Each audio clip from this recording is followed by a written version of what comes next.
Você quer conhecer 4 small caps para não comprar? Então confira esse vídeo, pois é sobre isso que eu vou falar. Olá, tudo bem? Meu nome é Thiago Prux, eu sou um dos sócios da Capitalizo, que é uma empresa de análise e recomendações de investimentos.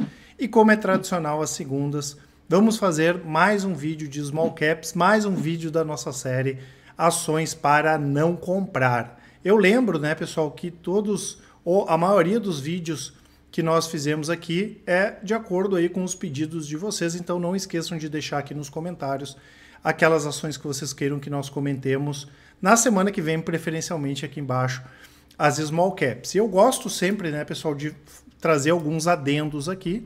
Primeiro, o fato da gente não recomendar não quer dizer que não vai subir, né? Aqui vai ser uma abordagem fundamentalista. A gente pode dizer que não recomenda uma ação, ela disparar 100%, né? Nós não recomendamos todas as empresas da Bolsa, não tem como acompanhar 500 ações, 500 empresas no Brasil, mais 2, 3, 4 mil lá fora. Isso é humanamente impossível, não é o nosso objetivo, né? Inclusive, na semana passada eu fiz um vídeo sobre Sequoia, que é um ativo que nós não recomendamos no longo prazo. Eu falei da possibilidade dela subir no longo prazo, né? Uma coisa não impede a outra. Às vezes a gente não recomenda por entender que a empresa tem problemas, às vezes a gente não recomenda porque tem alternativas mais interessantes e às vezes a gente não recomenda simplesmente porque a gente não acompanha os ativos, né? Então tem muita coisa boa, a gente tem ciência disso, que não está entre as nossas recomendações, né? Isso aí faz parte também, tá? Então hoje eu quero comentar sobre essas 4 empresas aqui que o pessoal da análise separou, que são muito pedidas por vocês. O BMG talvez seja uma das small caps mais pedidas. A gente gosta da estrutura do banco.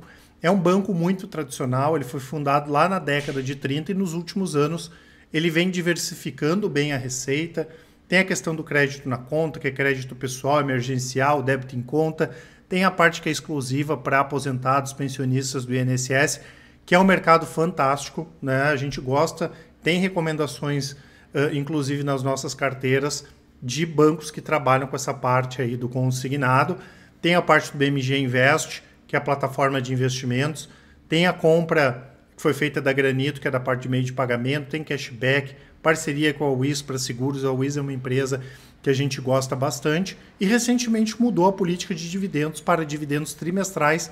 É uma boa pagadora de dividendos. O que pega um pouco para a gente, né, pessoal, na parte do BMG, é todo o passivo do consignado. Se vocês colocarem aí no Google BMG, consignado, passivo, vai aparecer um monte de coisa, tá? Essa aqui é um ponto que nos impede um pouco, porque essa parte de passivo, né? Eu não estou falando só de dívida, não é o caso de dívida, mas sim de processos, enfim, é uma questão que a gente controla bastante, né? Eu já comentei algumas vezes, por exemplo, sobre o passivo que a B3 tem, as próprias ações da B3, né? B3 SA3. Então, isso nos restringe um pouco aqui para ter algum tipo de recomendação hoje de BMG, apesar de gostar da empresa e da estrutura da companhia. Nós temos aqui Profarma, que é outra empresa bastante pedida, é uma gigante, é um dos maiores players do setor de saúde no Brasil, atua na parte de distribuição, especialidades, varejo, então vai vender para a indústria, farmácia, hospitais, consumidores. É o segundo maior distribuidor nacional, são 11 grandes centros de distribuição, além da participação que eles têm de mais de 57% na DMIL, né? A DMIL também tem ações na bolsa, é DVMF3, o código das ações. O que acontece, né, pessoal? Sobre a Profarma, a gente acompanha a Profarma já há bastante tempo e é complicado, é uma empresa que tem muita dificuldade desde 2006, 2007, de entregar margens maiores, de entregar mais resultados.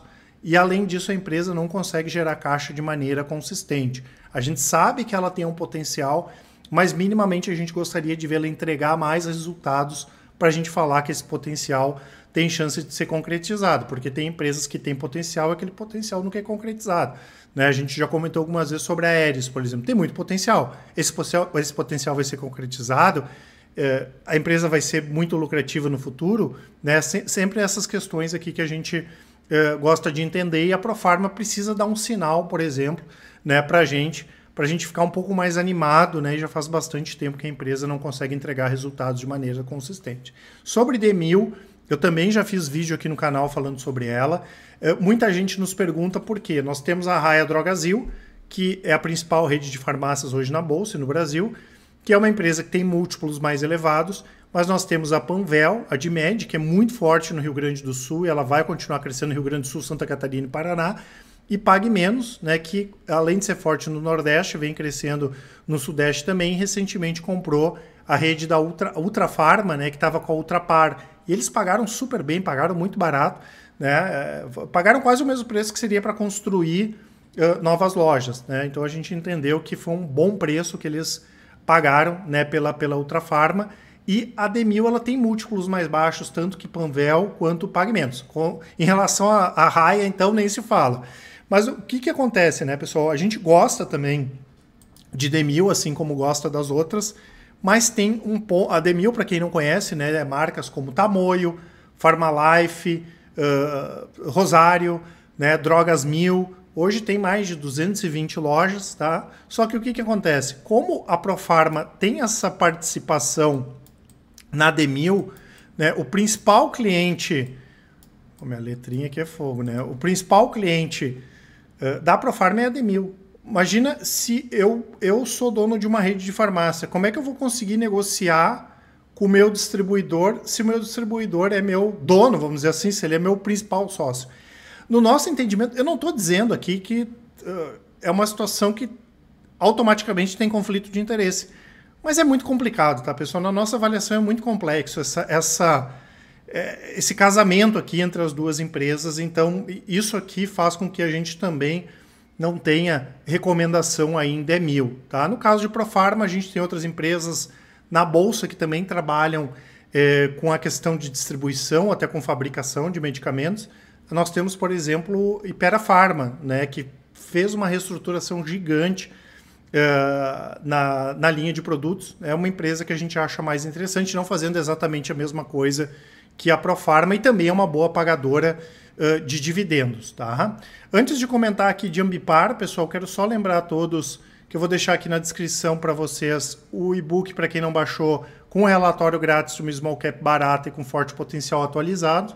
E também o nosso cupom ANIVERB3, que dá até 35% de desconto na nossa assinatura completa. Depois eu falo sobre as nossas assinaturas. Eu lembro que hoje a Capitalizo tem as melhores assinaturas as melhores assinaturas do mercado aí pelos menores preços, tá?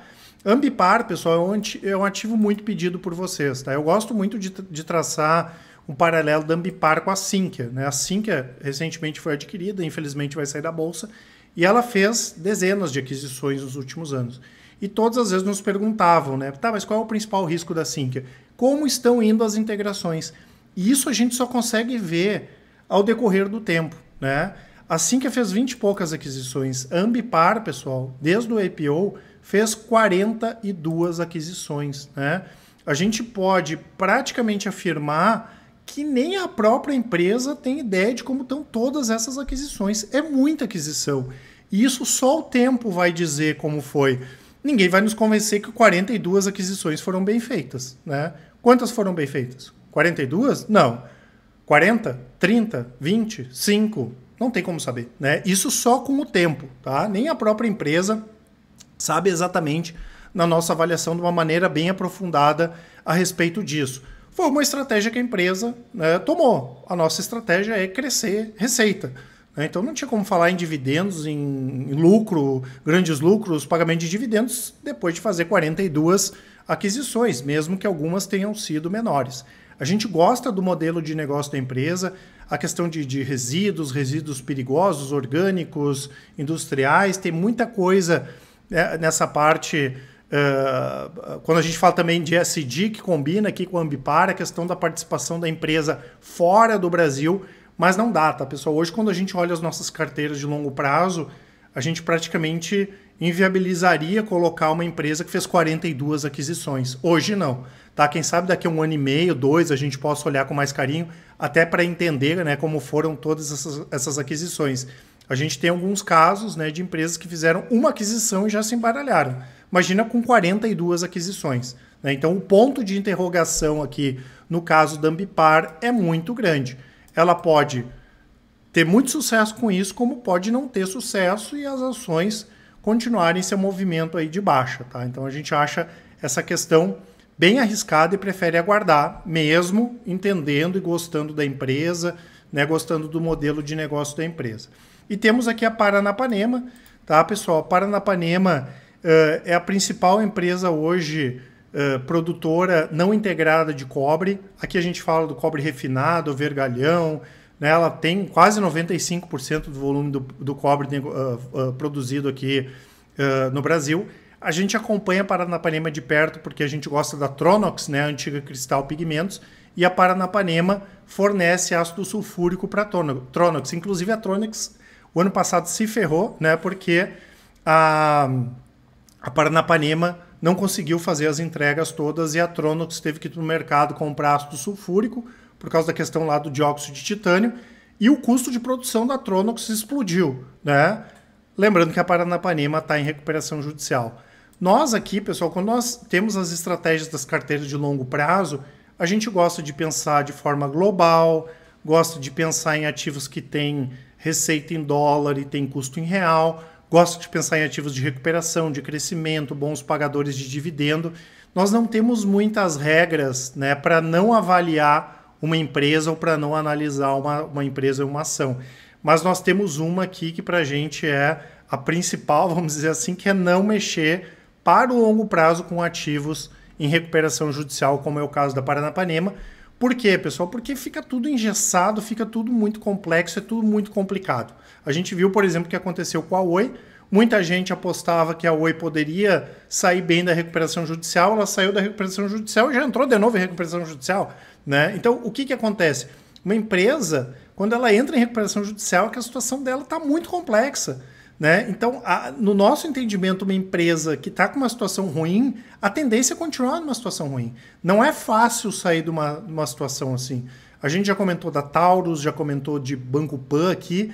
Demora, às vezes, 6, 7, 8, 10 anos para uma empresa conseguir se recuperar. Então, em relação à questão de estar em recuperação judicial, para a gente automaticamente é impeditivo de fazer qualquer análise, principalmente qualquer recomendação pensando no longo prazo.